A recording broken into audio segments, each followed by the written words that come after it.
So here's my first video back, guys, after a long break of doing these kinds of instructional slash showing off slash educational videos. And before I start putting them on my YouTube web page again, or my YouTube channel rather, I'm going to start that as of January 1st. But for now, I'm going to stick it with Instagram and Facebook. So follow this page, follow my Strong Dragon training page and my Facebook Strong Dragon. I'll be posting these kinds of videos and educational videos, research, documents, new things in the fitness and health and things like that. So the first video back, I want to show you guys a couple of interesting and amazing exercises for the chest. Today is my chest day. And yes, it's a late night workout. It's past 11:30 that I'm doing this, but has to be done. My show, I want to remind you guys, is in 2020, March 21st. It's a Saturday. It's up in Markham at the Flato Markham Theater. So I'll be there competing as a classic physique. So I encourage everybody to come there if you guys have the chance. It is an all-day show, but you guys have to be there for the whole day. Just come either in the morning between 9 and approximately noon. Then we all take a break and it starts again around 4 to 5-ish. And pretty much goes till about 8 to 9. But either or, come in, see me win and kick ass over there at that show. I'm very prepared, I'm very motivated. I really want to go there and take it by storm. I've been off for approximately, actually not approximately, it's been over a year now that I took a break and worked on my body, worked on gaining some muscle, worked on gaining some weight. Now it's time, as of January 1st, time to cut it off and get into it, get into the whole perfect chiseled physique. So I have my methods. I'm gonna keep you guys updated with the my progress as I go through, give you a little bit of an idea of what I do, the way that it works for me. So I encourage you guys to take notes, see what I do, and think about what would work for you. Some of the methods may work for you, some may not. They're methods that work specifically for my body. I've tried them in the past, worked for me. It got me first place in natural bodybuilding, got me first place in classic bodybuilding, in classic physique as well. So it's worked for me. Now I just want to take it to the next level and take it to the pro card level and keep on going from there.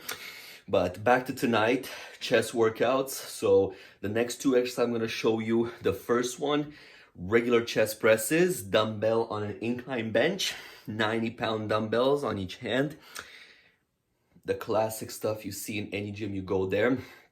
I focus on the squeeze at the top and I focus on keeping the chest engaged throughout the motion. At the bottom, I have to feel the stretch in the chest, and at the top, I have to feel the squeeze in the chest. No ifs or ands about it. If you don't feel the chest when you're doing that with a stretch and a squeeze, then you're probably thinking about lunch, about dinner, about who you're going to meet tomorrow, which is not the case in the gym. Stay focused on what you're doing. So stretch the chest, flex at the top. Second exercise that you see me do in this video is hammer to fly, as I like to call them. A little bit of a lighter weight because this one's going purely on repetition. So you're doing 10 hammers, 10 flies.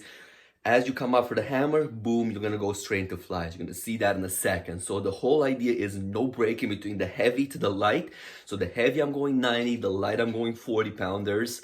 And by the end of it, not only is my chest tired and screaming, the pectoral muscle, but it's also sore. It's also filled with lactic acid, and it just feels like wanting to give up. It burns, and that's the kind of burn you're looking for with every set, not just at the end of the workout. So don't save yourself in set 1 or 2 thinking that, oh, I got so many more sets to do by the end of the workout. Push yourself in every single set, regardless of what you're doing, building muscle or losing weight. Every single set has to be pushed to the limit. Focus on the exercise. So let's see the two exercises I'm talking about.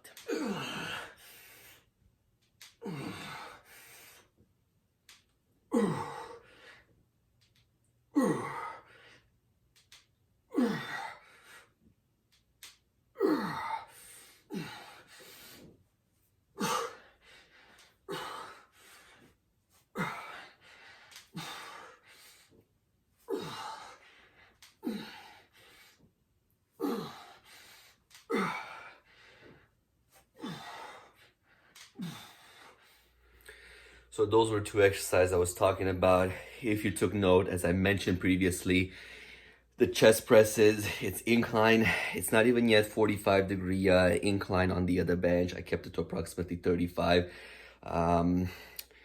When you go on a little bit more of an incline as opposed to the flat, you hit more of the upper portion of the pectoral muscles. And the reason why you're able to say upper or lower pectoral muscles is, we're going back a little bit to basic anatomy here, but you're looking at horizontal fibers over the chest. So the pectoral muscles, as you can see, it has fibers going horizontal, whereas I'm referencing this to some people saying upper and lower abs, which again, it's a different kind of worm, but long story short, the abdominal muscles have vertical fibers, pectorals have horizontal fibers. So hence why I'm able to say upper, lower pectorals. But back to the point. As you incline, you're going higher and higher and higher on the pectoral muscle. So the pectorals attach up into the clavicle. So as a bodybuilder, what you're trying to do when you're trying to sculpt and make the pectoral muscle look as nice as possible, you are trying to get that fullness all around the pectoral muscle. So you're not just trying to get the bottom or get just a shape in the bottom. You're trying to make it full and make it look full all the way to the top. So from the attachment point all the way to the origin to the sternum, and then going to the clavicle, and so on and so forth. So the next exercise you're going to see, the heavy weight is going to go even higher on the incline. So we're going almost to a 55-degree or percent rather incline on the bench, and we're really pushing there. Now, one thing you got to be careful about, the higher you go on the incline, the more your deltoids are going to get involved. So when you're doing chest presses, there's no if or ands about it. The deltoid muscle, the shoulder muscle gets involved. That's how you're able to move the arm. But if you focus and put all the pressure on the pectoral muscle, so it's predominantly the pectoral, secondary the deltoid, secondary the triceps, etc., etc., etc. The more emphasis you put on the pectoral, the more you're able to remove the feeling and the strain on the deltoid and tricep, which is what you're always trying to do. Focus on the muscle that you're working. But if you incline past that 55% point and you go higher and higher and higher to almost straight or 90-degree point, your deltoids are just going to take over. There is that point where your pectoral can barely engage, because all that pectoral muscle is doing is pulling the arm. So from a straight arm, pulling it inward. The main function of pectoral muscle is to bring your humerus forward. Hence the chest press. But when you're going up and straight, yes, you're still using a little bit of pectoral muscle, especially in the upper and the clavicle area, but your deltoid will take over. So when you put your bench all the way straight, you're moving to a whole different exercise. You're predominantly hitting the deltoid. Now, it doesn't matter how much you focus on the chest, your deltoid is taking over. Your triceps are taking over. So you're pretty much ruining the exercise that you're targeting to do. And if you go with weights that are good for your chest, but you're trying to push them in a deltoid predominant exercise, you are just asking for an injury to happen any second. So be careful. Don't go beyond the 55-degree or percent point. And if you're doing chest, of course. But at that point, at 55, focus on the chest fully. The second exercise that you saw over there in the previous video, the hammers to fly. I always encourage my clients and everybody that I train with that at the top of the flies, bring them together as close as you can and squeeze. And as you saw in that video, I kept them still apart. You don't necessarily have to bring the dumbbells together and squeeze them in order to fully engage the pectoral muscle. So when you bring them at the top, as long as you're getting that feeling of hugging a tree or hugging somebody and squeezing, rotating the shoulders forward, you get the pectoral activation that you need to fully flex the fibers. So in that exercise, I'm trying to not take away from the hammer press, as in when I'm coming down with the dumbbells by my ribs, it is taking away from the exercise to actually bring them up together. So I try to keep them on plane rather, keep them straight going up, engage my chest, engage my triceps and my deltoids just enough so the chest predominantly takes over. And at the top, I can smoothly go into a fly. So I don't have to take that extra path of bring them together, opening, and then close them again. So I take one smooth path and I focus on engaging that pectoral muscle. So I build the lactic acid, I build the burn, and I build the muscle endurance. So the next two exercises, let's see what's happening over here. But as an overall, it's going to be the same 90-pound weight going on a higher incline. And then at that same incline, I'm just going for pure flies, but there's a twist to it. Let's check them out.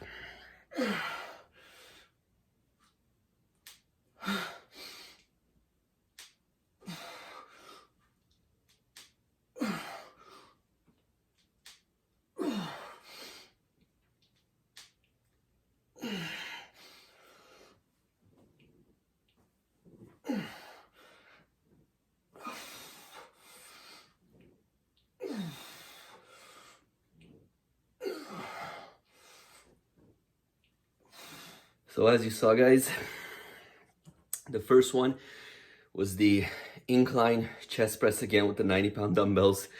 Exactly the same movement as in the previous clip. It's just the bench was a little bit more inclined. So the same idea. Stretch the pectorals, squeeze the pectorals at the top, stretch them at the bottom. The second one though, like I mentioned, there was a little bit of a twist. There literally was a twist in those flies. So my little secret is the more you twist the arm inwards, or rather twist it so that your palm is upwards, the more engagement you get out of your pectorals. So I'm not sure if you ever took the time to actually feel, but when you rotate your arm, you get that little bit of engagement in the pectoral muscle. And then when you rotate it outwards, you get a little bit of a stretch. Now combine that with some weight in your hand.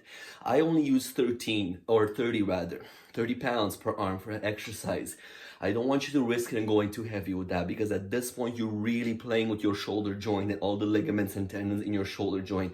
And when those get injured, it'll take a long time to fix them, and it's a very long, painful process. And chances are you're gonna be backed up from the gym for a while. But going from a palm facing pretty much upwards as you're lying down towards your head, your dumbbell is gripped there so that your palm is facing upwards. As you go down to the bottom, at the same time you twist it. This twist, putting the palm fully towards the ground and letting it go as low as possible to still feel that stretch. You're not only stretching the pectoral muscle, which is happening in this position, but by twisting it, you get that extra little bit of mile stretch. And then from this position, you really have to engage everything to bring the arm in and then twist it forward. So that's a little bit of a trick for you guys. If you're looking to develop that chest, develop that cut in between the pectorals, and really get those fibers so that if you ever go into that point where you're cutting and you're trying to see the striations of the muscle, maybe not to the extent that would be needed on stage, but to an extent whatsoever, to just look good on the beach or when you go out in the summertime or whatever. To get those striations in the pectoral muscle, this is one of the exercises that helps really squeeze out and make that separation happen more clear. On that note, guys, thank you so much for watching this video. I hope it helped you at least a little bit or offered you some new pieces of information. My name is Dragos from Strong Dragon Training. Push until you reach a wall, then break through it. See you guys on my next video.